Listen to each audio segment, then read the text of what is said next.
வர்த்தகம் பண்ணலாம், வர்த்தகத்துக்கு எந்த தடையும் கிடையாது.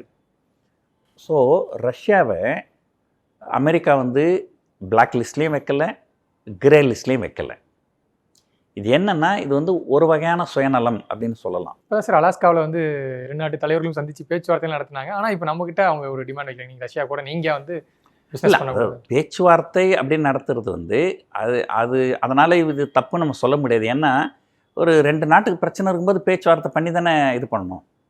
இப்போ ஒரு 2 நாளைக்கு முன்னாடி சோஷியல் மீடியாலலாம் வந்த செய்திகள் என்ன சொல்லுதுன்னா, அமெரிக்க அதிபர் வந்து 4 தடவை வந்து ஃபோன் பண்ணார், நம்முடைய பாரத பிரதமர் அந்த ஃபோனை எடுக்கவே இல்லை அப்படின்னு சொல்கிறாங்க.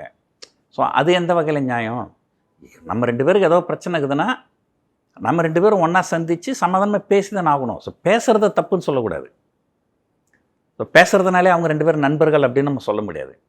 ஸோ அங்கே ஒரு ரஷ்யாவுக்கும் யுக்ரைனுக்கும் ஒரு பிரச்சனை இருக்குது. அதுக்காக அலாஸ்காவில் அமெரிக்காவும் ரஷ்யாவும் சந்தித்து பேசினாங்க. அது வந்து ஒரு வரவேற்கத்தக்க விஷயம் தான். அதை நம்ம கிரிட்டிசைஸ் பண்ண முடியாது.